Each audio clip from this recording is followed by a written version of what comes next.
Morning. तो आज हम लोग देखेंगे आधुनिक भारत का इतिहास। हम लोगों ने प्राचीन भारत कंप्लीट कर लिया और आज हम लोग नए सिरे से शुरुआत करेंगे आधुनिक भारत का। और देखते ही देखते हम लोगों का प्राचीन भारत जो था वो कंप्लीट हो गया और आज हम लोग आधुनिक भारत स्टार्ट करेंगे, जो कि बिल्कुल इंटरेस्टिंग होगा और इससे ज़्यादा क्वेश्चंस जो हैं आप पूछे जाते हैं।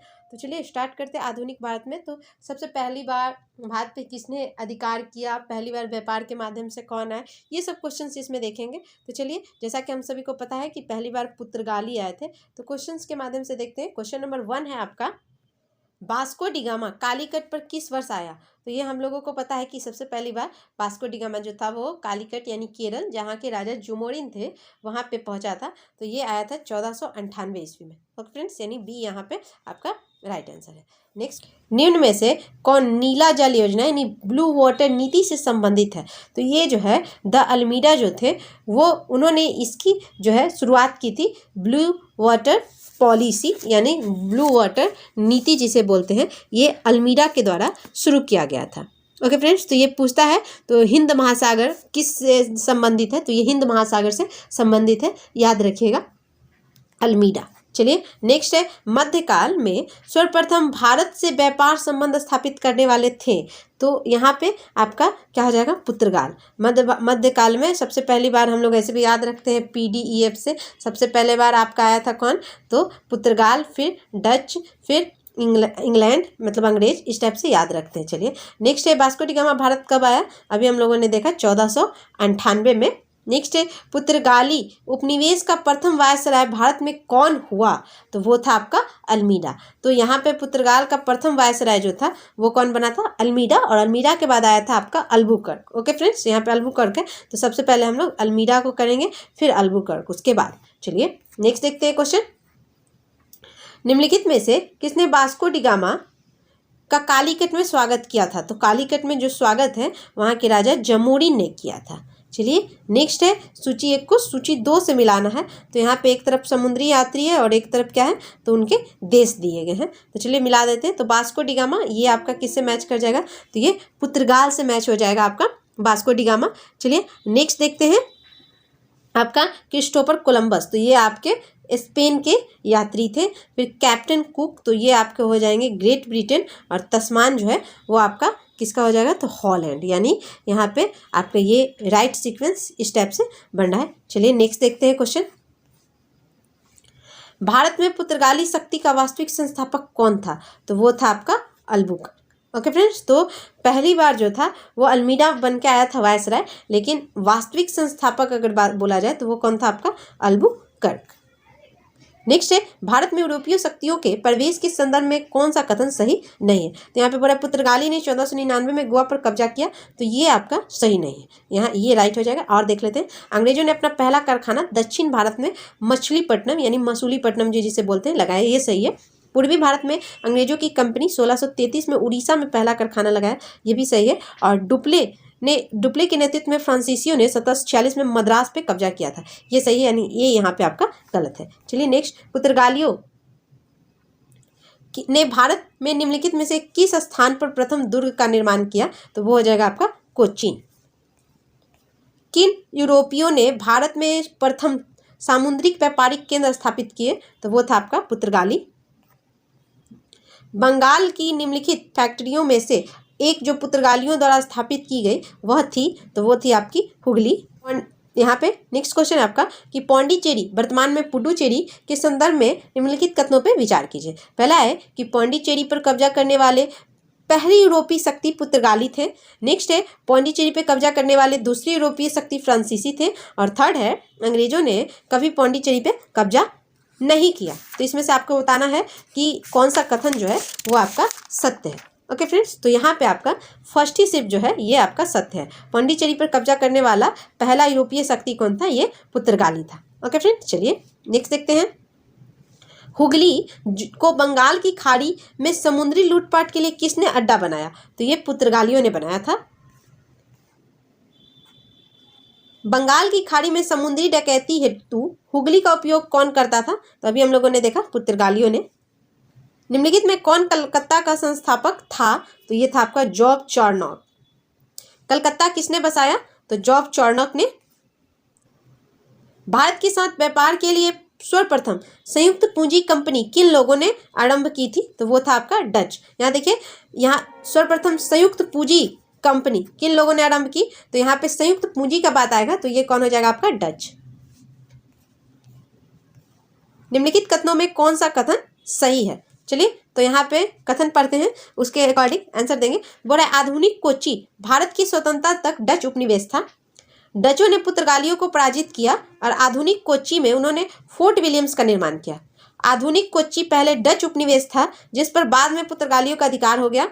आधुनिक कोच्चि कभी भी ब्रिटिश उपनिवेश का भाग नहीं था। तो यहाँ पे कौन सा सही है ये बताना है, तो यहाँ बी सही है। डचों ने पुर्तगालियों को पराजित किया और आधुनिक कोच्चि में उन्होंने फोर्ट विलियम्स का निर्माण किया था। तो अभी जो आधुनिक कोच्चि है वहाँ पे फोर्ट विलियम का निर्माण किया था कौन?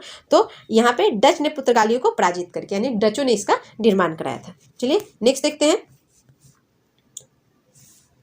भारत में ईस्ट इंडिया कंपनी की सफलता का राज क्या था? तो भारत में राष्ट्रीय भावना की कमी, यह भी था, राष्ट्रीयता में कमी थी जिसकी वजह से ईस्ट इंडिया कंपनी जो थे वो सफल हो रहे थे। कंपनी की सेना को पश्चिमी प्रशिक्षण मिला था तथा उनके पास आधुनिक हथियार थे। फिर है, भारतीय सैनिकों में राष्ट्रीय भावना का अभाव था जिसके फलस्वरूप कोई जो उन्हें अच्छा वेतन दे अपना सेवा में लगा सकता था। ये तीनों सही है, यानी डी आपका बिल्कुल सही है। यहाँ पे देख लीजिए, तो यहाँ पे आपको बताया जा रहा है कि यहाँ पे जो आपका ईस्ट इंडिया कंपनी की सफलता में सहायक थे तो तीनों कारण था। और ये 1599 में इंग्लैंड के एक मर्चेंट एडवेंचर नामक दल ने अंग्रेजी ईस्ट इंडिया कंपनी अथवा the governor and company of merchants of London training in the East Indies की स्थापना की। ये आपका सही है। चलिए नेक्स्ट है, निम्नलिखित ब्रिटिश कंपनियों में से किसे भारत में व्यापार करने का पहला अधिकार पत्र प्राप्त हुआ था? तो ये था आपका लिवेंट कंपनी। इसे आपका जो है पहली बार, ये ब्रिटिश सब जो है ब्रिटिश कंपनी आई हैं, लेकिन पहली बार अधिकार पत्र किसे प्राप्त हुआ था? तो वो थी आपकी लिवेंट कंपनी। तो यहाँ देख लीजिए, लिवेंट कंपनी जो है ये 1593 में स्थल मार्ग में भारत से व्यापार करने का अधिकार प्राप्त हुआ और 31 दिसंबर 1600 में महारानी एलिजाबेथ प्रथम ने the governor and the company of merchant of London training into the East ईस्ट इंडियाज को समुद्री मार्ग से ईस्ट इंडीज के साथ व्यापार करने का पहला अधिकार पत्र प्रदान किया था। ओके फ्रेंड्स, तो लिवेंट कंपनी याद रखिएगा। नेक्स्ट है, लंदन में ब्रिटिश ईस्ट इंडिया कंपनी के गठन के समय भारत का निम्नलिखित में से कौन बादशाह था? तो वो था आपका अकबर। किस मुगल सम्राट के काल में इंग्लिश ईस्ट इंडिया कंपनी ने भारत में सर्वप्रथम कारखाना स्थापित किया? तो वो था आपका जहांगीर। भारत में 1613 ईस्वी में अंग्रेजों ने अपनी पहली फैक्ट्री कहाँ स्थापित की थी? तो वो था आपका सूरत।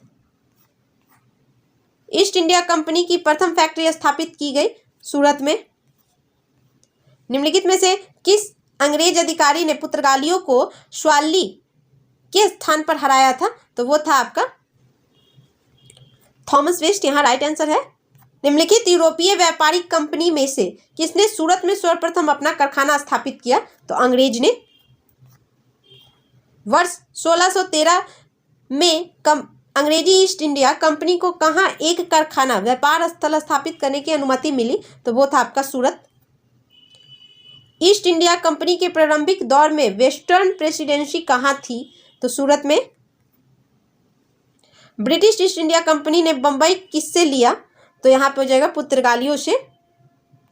तो यहाँ पे ईस्ट इंडिया कंपनी ने बंबई पुर्तगालियों से लिया। 1661 ईस्वी में इंग्लैंड के सम्राट चार्ल्स द्वितीय का विवाह पुर्तगाल की राजकुमारी कैथरीन से होने पर चार्ल्स को पुर्तगालियों द्वारा बंबई उपहार स्वरूप प्रदान किया गया था, जिसे 10 पाउंड वार्षिक किराए पे 1668 ईस्वी में ब्रिटिश ईस्ट इंडिया कंपनी को दे दिया गया था। ओके फ्रेंड्स, तो याद रखिएगा 10 पाउंड वार्षिक किराया मिलता था।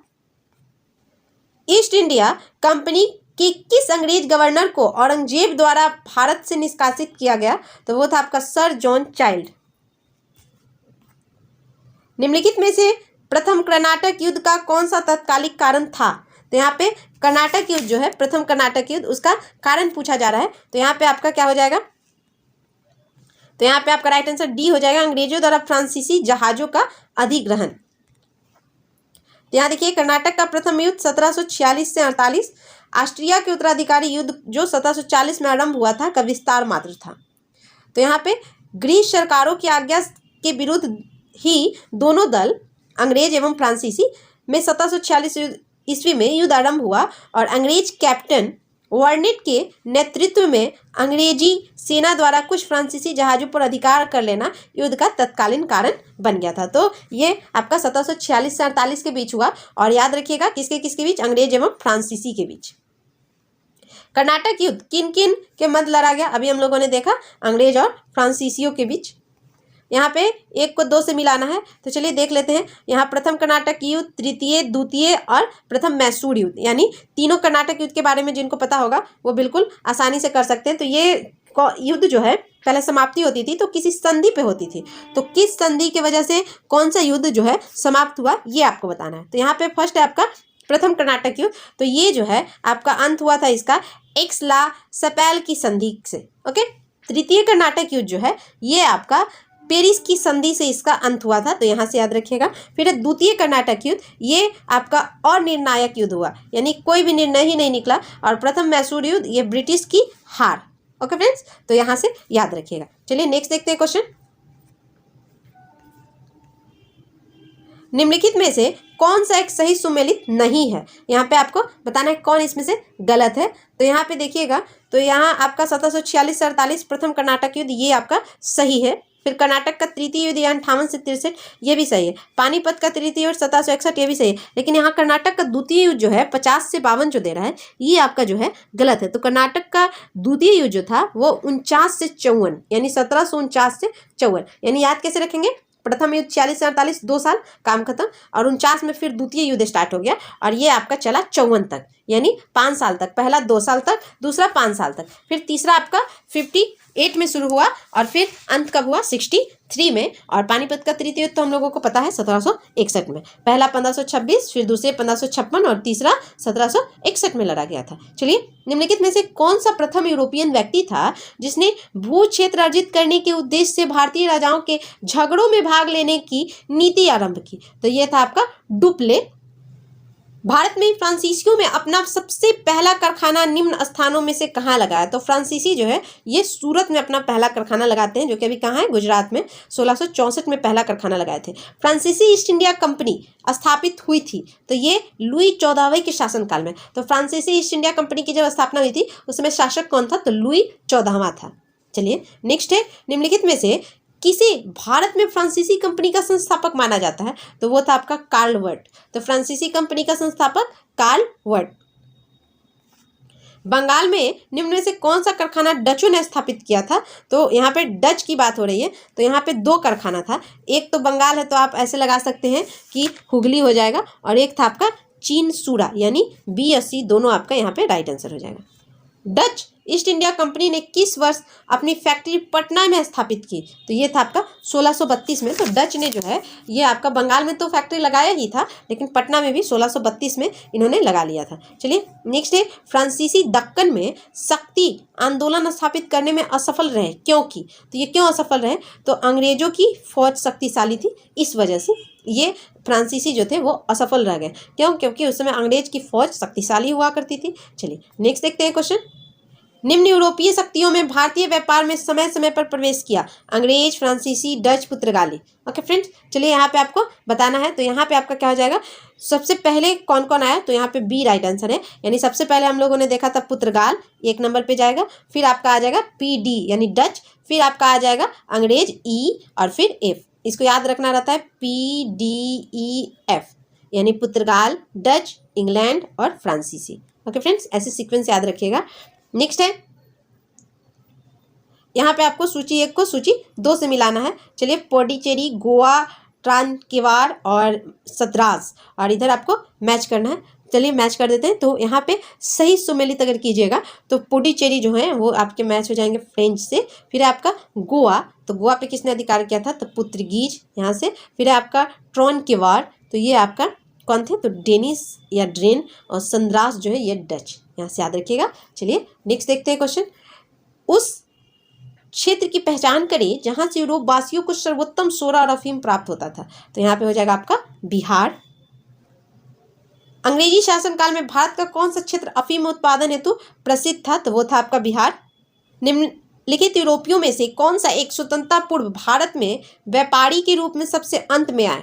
तो वो थे आपके फ्रांसीसी। पीडीएफ में देखिएगा तो व्यापार के रूप में एफ सबसे बाद में, यानी फ्रांसीसी जो है वो सबसे बाद में आए थे। चलिए नेक्स्ट देखते हैं क्वेश्चन।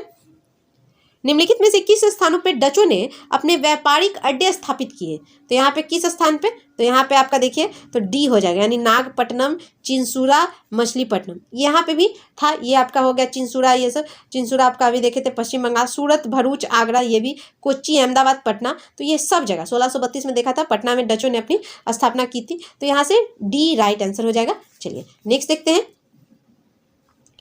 निम्नलिखित पर विचार कीजिए। तो मृदा के स्वरूप तथा उपज के गुणों के आधार पर भूमि राजस्व का मूल्यांकन, युद्ध में चलती फिरती तोपों का उपयोग, और फिर है तंबाकू और लाल मिर्च की खेती। तो यहाँ पे बोल रहा है कौन से अंग्रेजों के भारत में देन थी? इसमें से कौन कौन सा देन जो था वो अंग्रेजों ने दिया था भारत में? तो यहाँ पे देखा जाएगा तो यहाँ पे कोई भी नहीं, तंबाकू और लाल मिर्च भी नहीं दिया, युद्ध में चलती फिरती तोप भी नहीं, और यहाँ वन जो है आपका ये उपज के आधार पे आपका राजस्व वसूली ये भी नहीं था, यानी यहाँ पे आपका राइट आंसर हो जाएगा डी, इनमें से कोई नहीं। ओके फ्रेंड्स, तो यहाँ पे देखिएगा तो मृदा के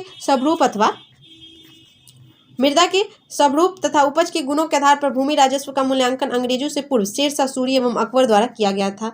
उसके बाद फिर है आपका भारत में तंबाकू और लाल मिर्च की खेती पुर्तगाली की देन है। चलती फिरती तोप का प्रचलन मुगल काल में ही हो गया था, जैसे कि आपको पता होगा बाबर आया था तो तोप के समय तोप लेके आया था, तो यहाँ से याद रखिएगा। तो यहाँ पे आपका जो भी है ये अंग्रेज का देन नहीं। चलिए नेक्स्ट देखते हैं क्वेश्चन। किसने ईस्ट इंडिया कंपनी के बारे में यह टिप्पणी की कि कंपनी एक असंगति है, परंतु यह उस व्यवस्था का भाग है जहाँ सब कुछ ही असंगत है? तो यहाँ पे हो जाएगा जीवी मैकाले। एक सला सापेल 1748 में संधि के संदर्भ में कथनों पर विचार कीजिए। तो प्रथम कर्नाटक युद्ध की समाप्ति, तो ये तो आपका सही है। फिर अंग्रेजों को मद्रास पुनः प्राप्त हुआ, तो यहाँ पे ये भी सही है, अंग्रेज को मद्रास मिल गया था, तो यहाँ पे आपका सी राइट आंसर हो जाएगा। 1 और 2 दोनों सही है। चलिए नेक्स्ट है, भारत में अंग्रेजों की सफलता तथा फ्रांसीसियों की असफलता के कारण के संदर्भ में निम्नलिखित कथनों में कौन सही है? अंग्रेजों को बंगाल विजय से अपार धन एवं जनशक्ति मिलना, फिर है अंग्रेजों की बेहतर नौसैनिक ताकत, यानी आपको बताना है कौन सा सही उत्तर है, इसका चयन करना है। तो यहाँ पे आपका राइट आंसर जो है वो हो जाएगा 1 और 2 दोनों। ओके फ्रेंड्स, अंग्रेजों को बंगाल विजय से अपार धन जनशक्ति मिला था, ये भी सही है, और यहाँ पे अंग्रेजों की बेहतर नौसैनिक ताकत भी थी, ये दोनों आपका क्या है, बिल्कुल सही। तो ये आपका 52 क्वेश्चंस जो था वो हम लोगों का बिल्कुल आधुनिक भारत से संबंधित था, और जिसमें हम लोगों ने देखा कि पहली बार हमारे भारत पर कौन से व्यापारी जो आए और किस तरह से उन्होंने हमारे व्यापारी हुए, और किस तरह से हमारे भारत को उन्होंने कौन कौन से। चलिए, तो ये हम लोगों ने देखा यूरोपीय कंपनियों का आगमन। अब हम लोगों का नेक्स्ट चैप्टर जो होगा वो होगा ईस्ट इंडिया कंपनी और बंगाल के नवाब से संबंधित। तो मिलते हैं नेक्स्ट वीडियो में। तो आप हमारे चैनल पे न्यू हैं तो शेयर कर दीजिए, लाइक कर दीजिए और सब्सक्राइब जरूर कीजिएगा। तो मिलते हैं नेक्स्ट वीडियो में, तब तक के लिए थैंक यू।